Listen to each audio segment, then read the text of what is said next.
Assalamualaikum warahmatullahi wabarakatuh. Pada mata kuliah probabilitas dan statistik pekan ke-13 ini kita akan mempelajari tentang inferensi atau keputusan atau kesimpulan statistik. Pada materi ini ada dua pembahasan besar ya, yaitu tentang estimasi parameter dan kemudian tentang pengujian hipotesis. Yang pertama kita akan mempelajari dulu tentang estimasi parameter ini.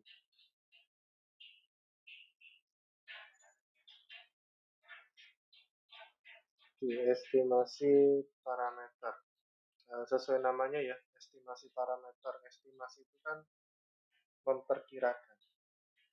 memperkirakan suatu parameter. Apa yang digunakan untuk memperkirakan? Yaitu besaran-besaran di ranahnya sampel. Jadi parameter ini kan ranahnya populasi. Kita memperkirakan nilai besaran di suatu populasi menggunakan nilai besaran di sampel yang kita ambil dari populasi tersebut.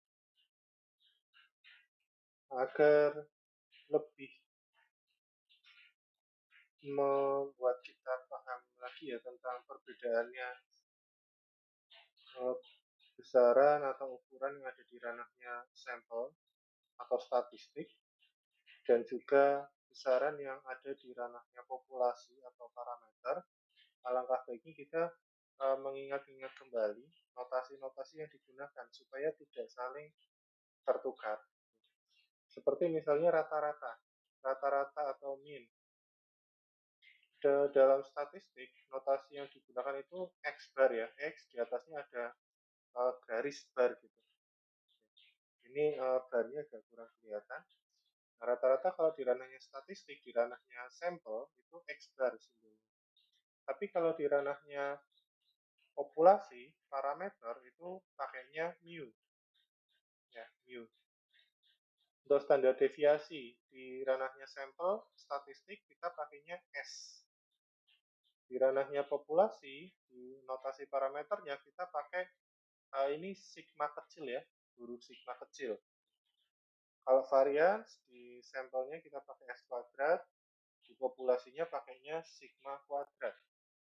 Untuk proporsi atau persentase atau probabilitas peluang, nah di sampel kita pakainya P kecil.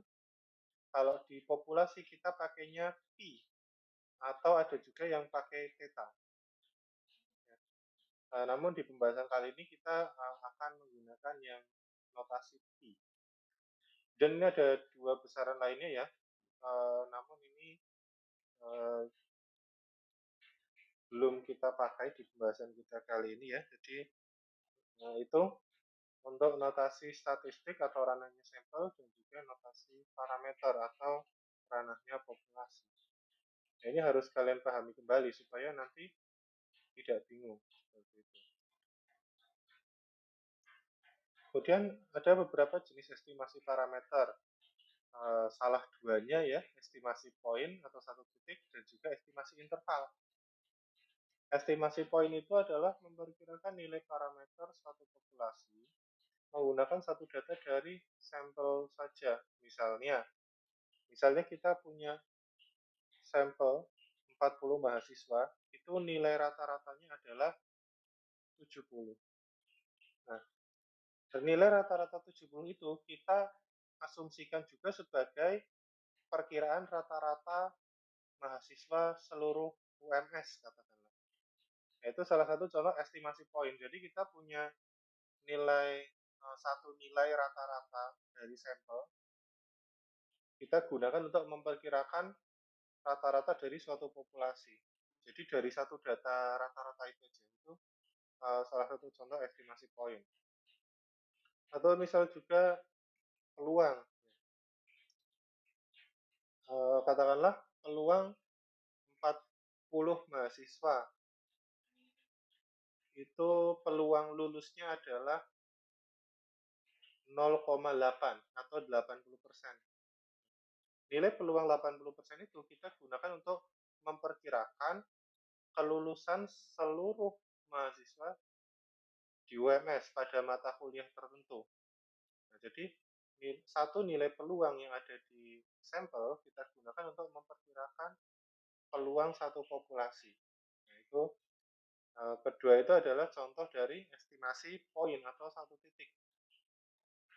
Kemudian yang kedua ada estimasi interval. Sesuai namanya interval ya, berarti dia ada range dari nilai tertentu sampai nilai tertentu. Ya. Jadi estimasi interval ini tidak bisa hanya digambarkan dengan satu titik nilai rata-rata atau proporsi, tapi nanti dia ada range-nya dari sekian sampai sekian. Katakanlah rata-rata nilai 40 mahasiswa itu 80. Nah, kalau contoh estimasi intervalnya yaitu berarti eh, kemungkinan nilai rata-rata seluruh mahasiswa di UMS itu antara 70 sampai 90 gitu ya. Antara 70 sampai 90 itu kan interval. 80-nya ada di dalamnya toh, 70 sampai 80. 80-nya ada di dalamnya. Nah, kita ambil rentang interval tertentu, sebelah kiri sama sebelah kanannya.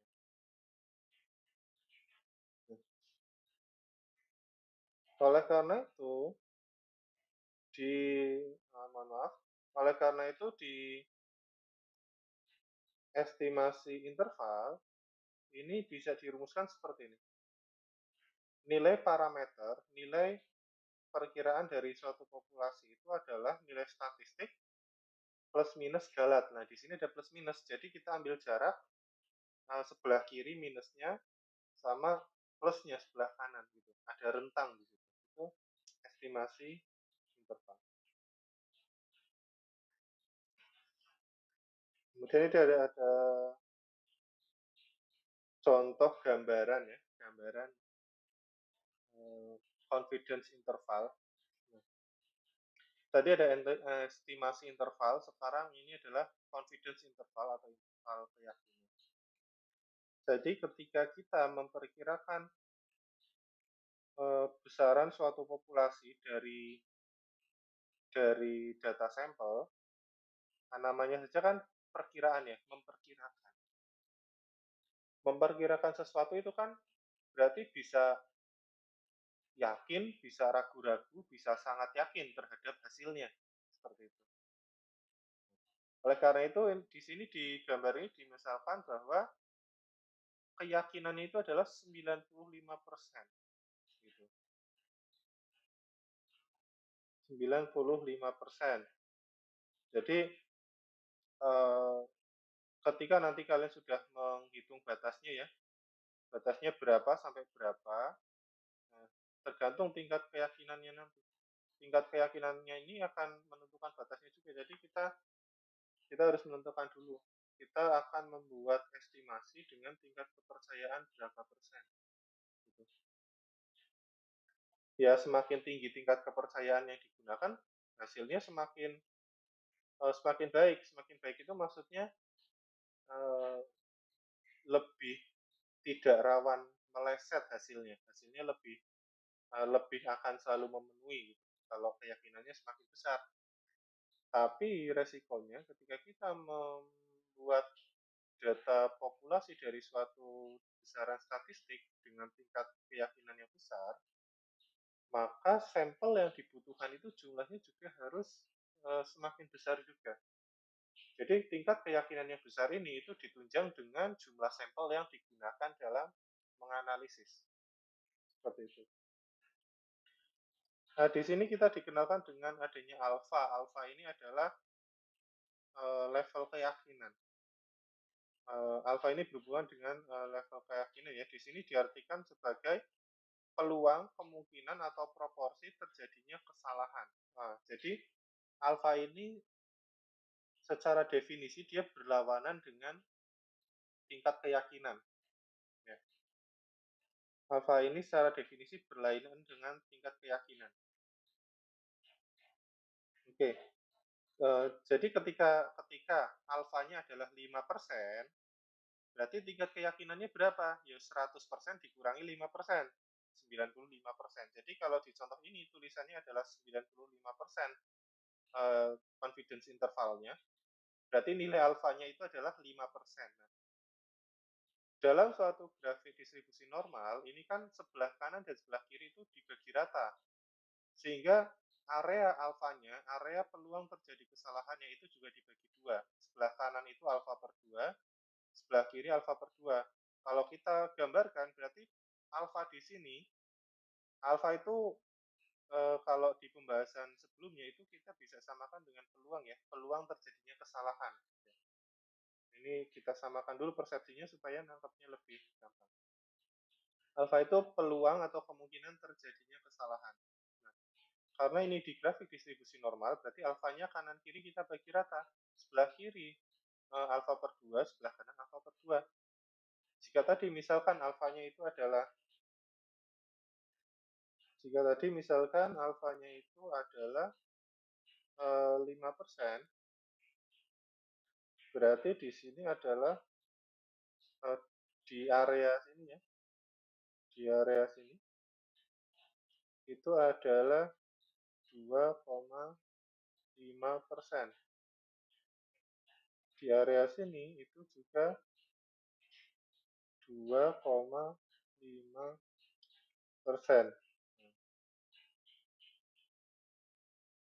Ini kalau kita hitung peluangnya di area confidence intervalnya, ini berarti adalah 95%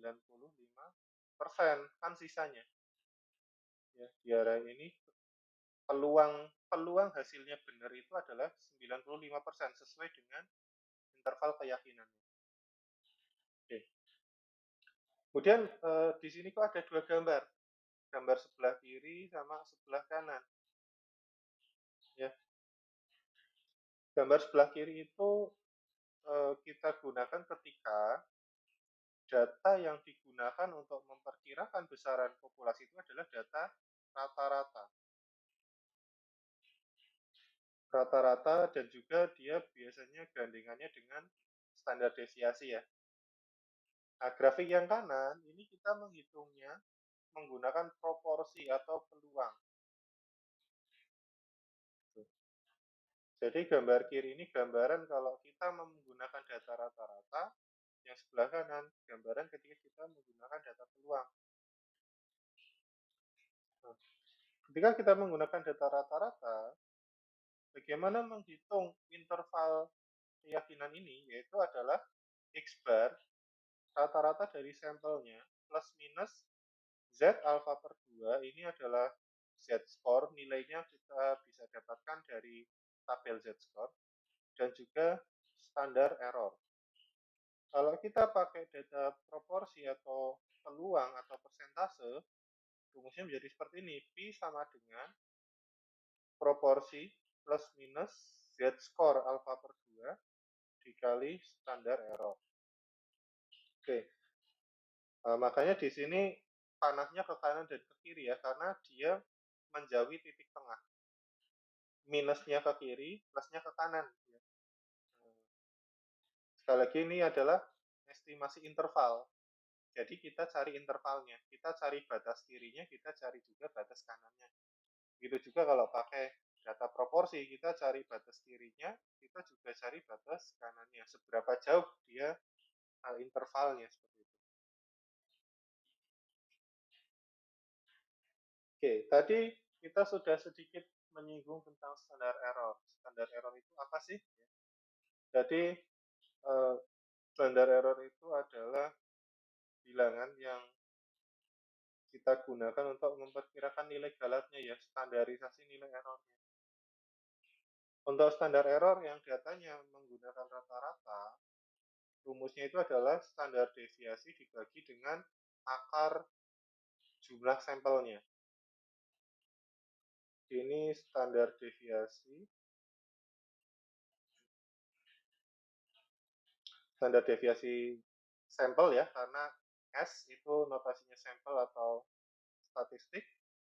N ini adalah jumlah sampelnya.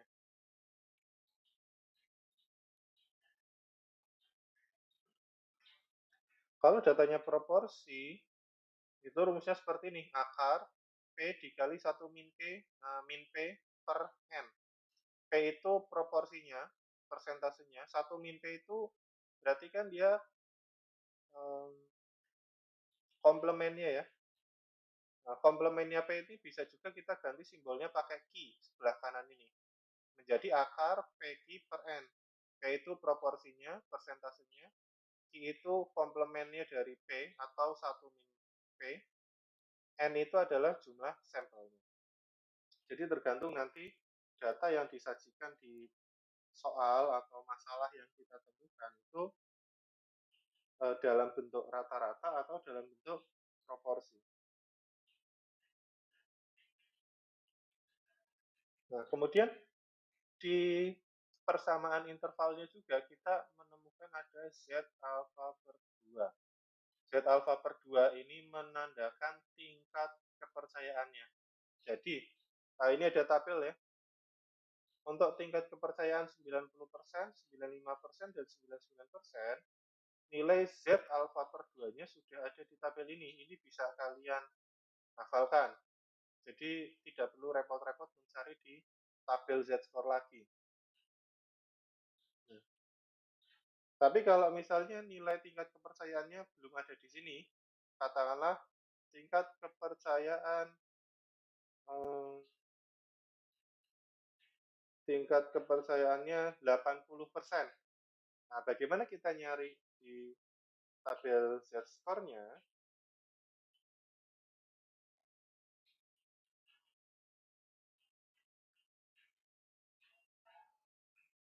Oke. Tingkat kepercayaan 90%, maaf, tadi contohnya 80% ya. Tingkat kepercayaan 80% ini misalnya kita di permasalahannya, di soalnya minta tingkat permasalahannya itu adalah 80%.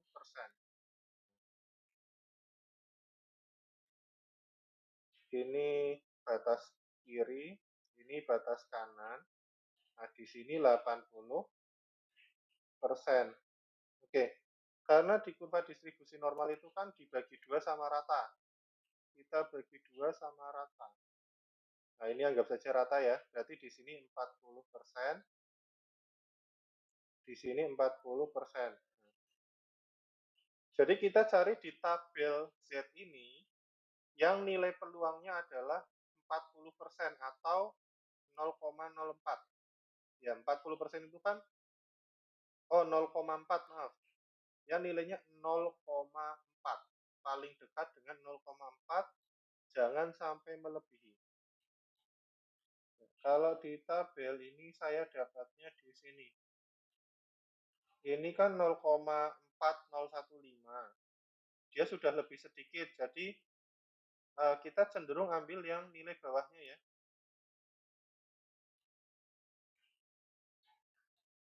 Yang ini.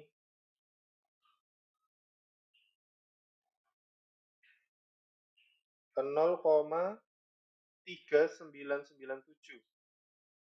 Nah, jadi tingkat kepercayaan itu kita bagi 2 kan, kalau contohnya tadi 80% ya, saya bilang 80%, kita bagi 2, 40, 40. Kenapa dibagi 2? Karena tabel Z ini adalah tabel separohnya dari distribusi normal, makanya kita bagi 2.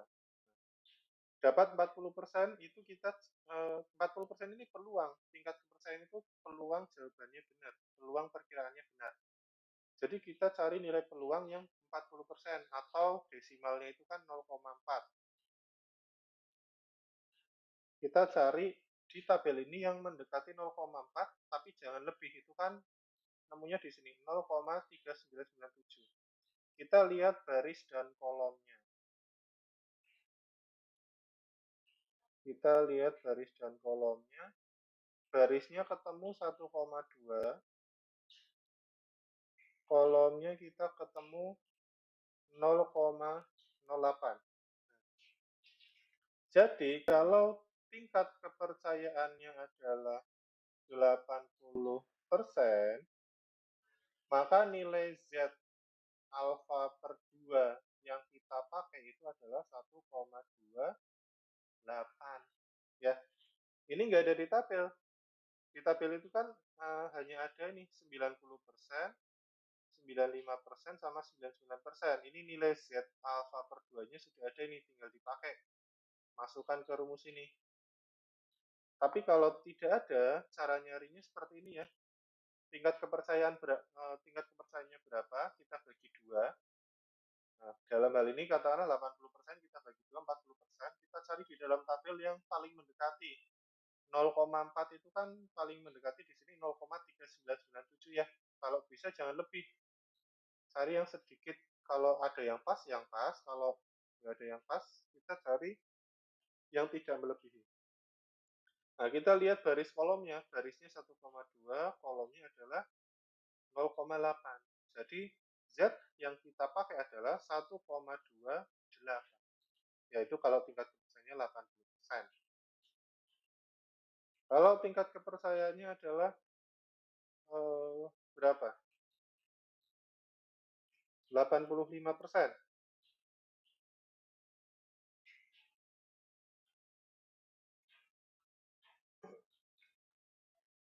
Kalau tingkat kepercayaannya 80%, kita bagi 2 berarti di sini adalah 42,5 ya. 42,5%.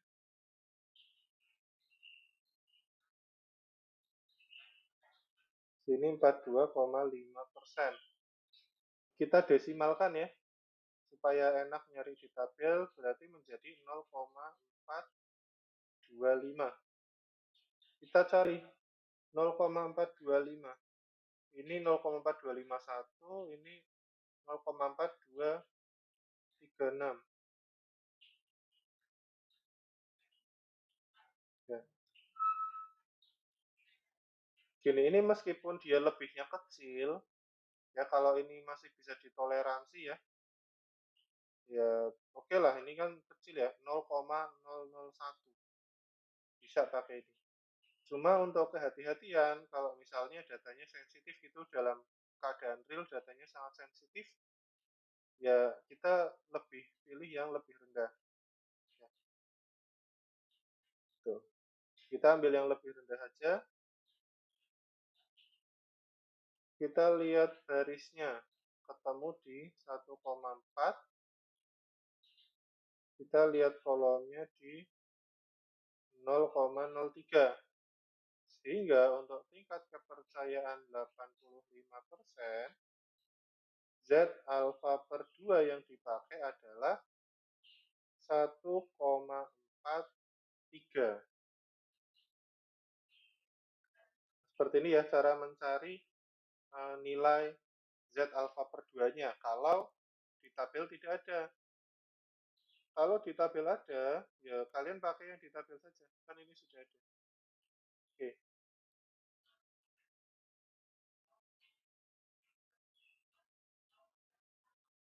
Oke, di sini kita punya contoh permasalahan ya.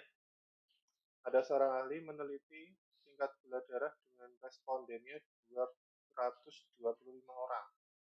Oke, berarti N kecilnya adalah 225 orang.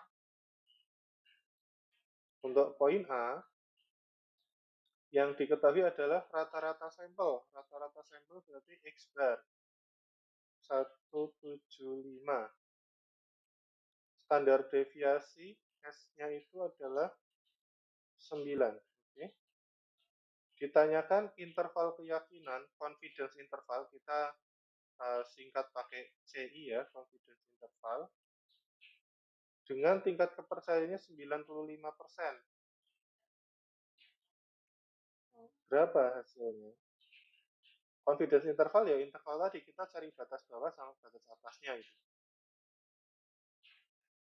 Kemudian yang poin B, yang diketahui itu adalah proporsinya ya, ini 40%, proporsi atau persentasenya. Berarti poin B yang diketahui adalah proporsinya 40%.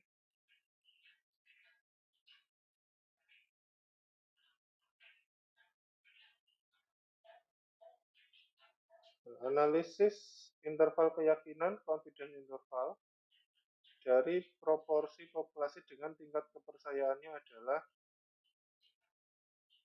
90%. Nah, kalau yang B ini tingkat kepercayaannya 90%. Confidence interval 90%.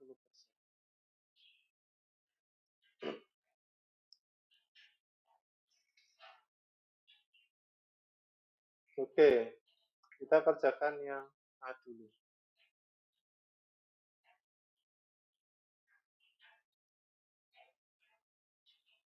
Kita tulis ulang ya, data yang didapat dari soal. N-nya 225. Rata-ratanya berapa tadi? 175, standar deviasinya 9. Rata-ratanya 175, standar deviasinya 9. Yang tingkat kepercayaan yang dipakai kan 95% ya. 95% ini kalau kita lihat dari tabel berarti Z alfa per 2-nya adalah 1,26.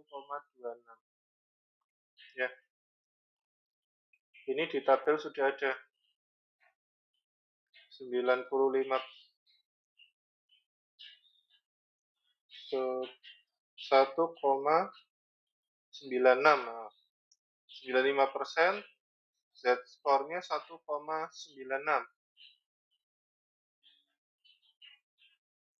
1,96.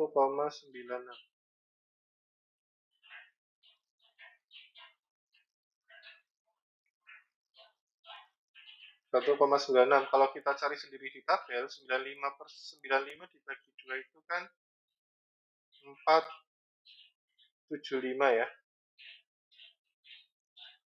0,475 apakah benar di 196? 1,9 kolom 6. Nih.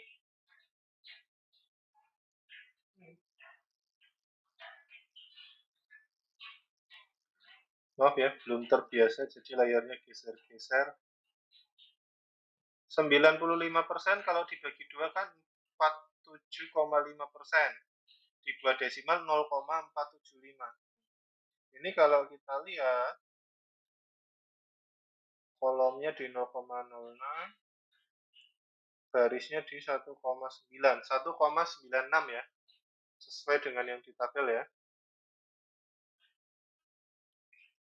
Oke, 1,96. Nah, sehingga berapa confidence intervalnya?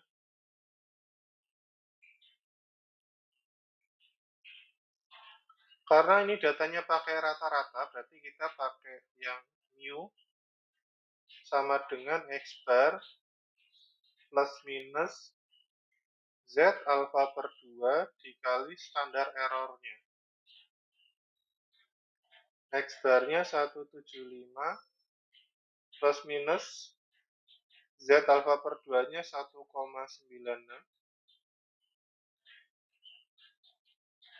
Standar errornya dia S dibagi dengan akar N, akar sampelnya. 75 plus minus 1,96 dikali standar errornya, standar deviasi 9, dibagi akar jumlah sampel, akar 225.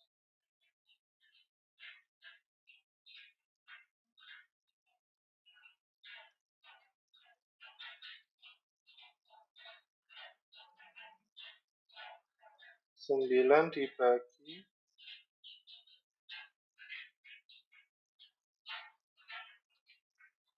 akar 225 itu berapa? 225. Akarnya 15.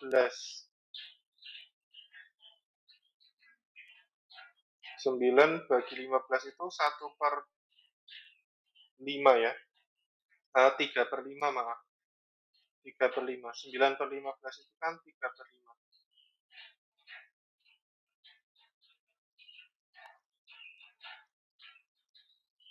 Berarti confidence intervalnya 175 plus minus 1,96 dikali 3/5. Oke, ini kalau kita mau hitung angkanya sampai selesai, berarti mu1 saya gunakan untuk batas bawah ya, mu2 untuk batas atas. Batas bawahnya adalah 175 dikurangi 1,96 kali 3/5. Batas atasnya 175 ditambah 1,96 dikali 3/5. Mu1 atau batas bawahnya itu 175 dikurangi 1,96 dikali 3/5. Ini hasilnya adalah 173,824. Yang batas atasnya 175 tambah 1,96 kali 3/5. Ini hasilnya 176,176. Ini tolong dikoreksi ya jika ada kekeliruan dalam penulisan. Nah, jika kita gambarkan ke dalam grafik distribusi normal ya, seperti yang tadi di slide berapa itu. Ya, paling enggak seperti ini.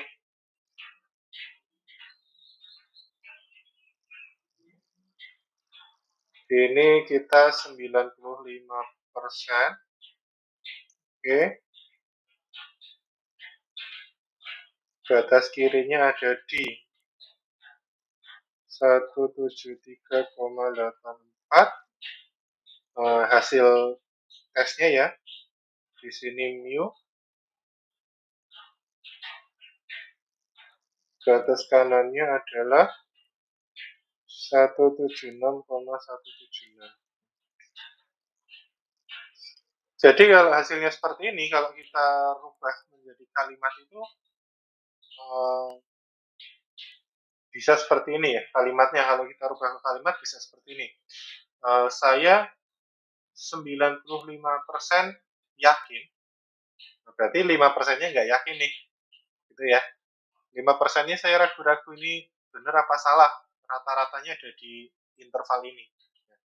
Tapi saya yakinnya 95%. Saya yakin 95% bahwa populasi yang sampelnya diambil tadi, jadi sampel 225, nah ini saya yakin bahwa populasinya, data yang besarnya, itu rata-rata hasil tes gula darahnya itu ada di angka 173,84 sampai 176,176. Gitu. Tapi ini saya yakinnya cuma 95%, 5%-nya bisa salah. Seperti itu ya. Oke. Kemudian kita lanjut ke poin B. Poin B yang diketahui itu proporsinya ya, persentasenya, proporsinya. Jadi dari sampel yang sejumlah 225 tadi, dari data sampel itu 40%-nya itu memiliki proporsi 40% memiliki hasil tes 170. Oke, 40% orang dari populasi memiliki hasil tes 170. Tingkat kepercayaannya itu 90% yang diambil. Oke. Berapa confidence intervalnya, interval kepercayaan? Karena ini datanya pakai proporsi, sehingga simbol confidence intervalnya kita pakai P. P itu P proporsi plus minus akar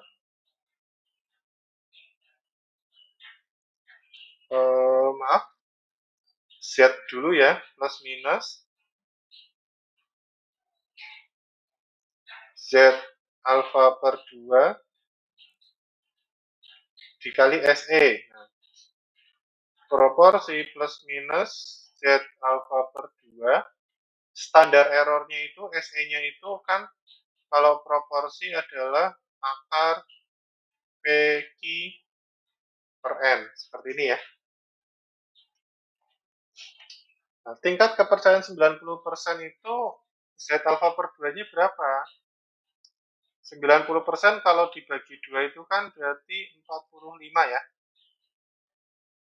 Nah, kalau saya senangnya cari di tabel Z-score. Kalau kalian langsung ke slide yang ada datanya ini, 3 ini ya silahkan ya. Kalau di sini kan sudah ada 1,645.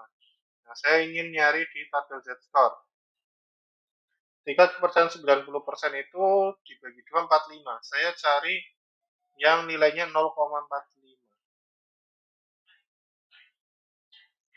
0,45 ada di, nah ini 0,45 lebih sedikit. Saya ambil nilai yang tidak melebihi ya. Jadi kolomnya ketemu 0,04, garisnya ketemu 1,6. 1,64. Sama nggak ya dengan yang di tabel 1,64? Nah, di tabel ini pakainya 1,645. Ya, jadi diambil tengah-tengahnya antara 164 dengan 165. Jadi di tabel pakainya 1,645. Oke, kita pakai 1,645 aja. Kita sama-sama ambil titik tengahnya.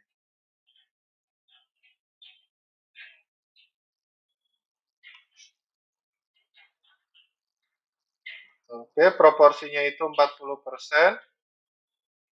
Plus minus Z alpha per 2-nya tadi berapa? 1,645 dikali akar P-nya 40%, Q-nya 60%. Nah, oh ya, Q 60% itu dari sini. Q itu kan adalah P komplement atau 1 dikurangi P ya. 1 dikurangi 40% itu kan 60%. Ya, sehingga Q-nya 60% di sini.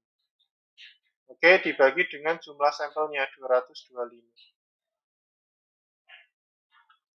Menjadi 40% plus minus 1,645 dikali akar 40% dikali 60% itu 49%. Akarnya 225 itu 15. Seperti ini ya. Oke. Nah, seperti ini sebenarnya ya sudah memenuhi interval. Sudah plus minus toh. Tapi kita detailkan sekalian ya. Batas bawahnya berapa, batas atasnya berapa. Batas bawah Pi1, batas atasnya Pi2. Oke. 40% plus minus 40% minus 1,645 49% per 15. Yang bawah 40%, maksudnya Pi2 itu berarti yang plus ya. Plus 1,645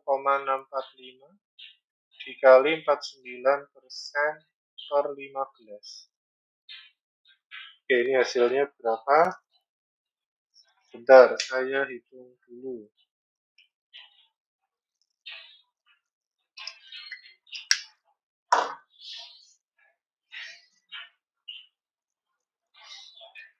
Satu koma 645 dikali 49% dibagi 15. Ketemunya 5,374%.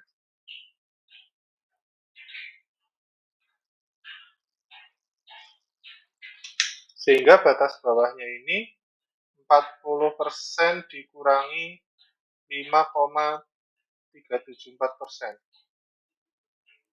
40 dikurangi 5,374. Ini ya, kita tulis dulu.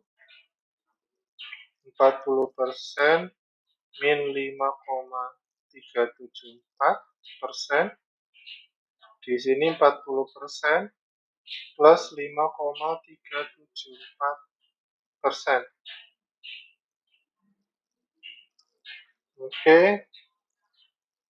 Batas bawahnya itu ketemu 34,626.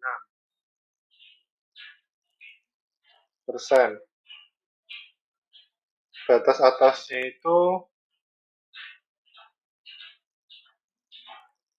bentar, kita hitung dulu.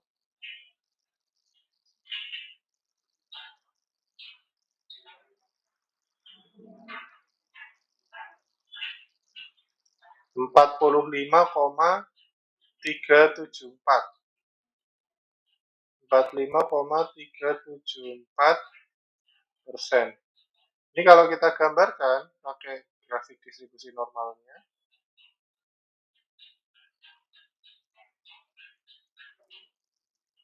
ini tingkat kepuasannya 90%. Pi, batas bawahnya ini 34,626%. Batas atasnya 45,374%. Oke, grafik distribusi normal ini ya, kalau hasilnya ini kita rubah menjadi kalimat, ini contohnya bisa seperti ini. 90% saya percaya, berarti 10%-nya ragu-ragu ya. 90% saya percaya bahwa 34,626% sampai 45,374% dari total populasi memiliki hasil tes 170. Oke, seperti itu ya. Kalau misalkan jumlah populasinya itu 100.000, berarti 34.626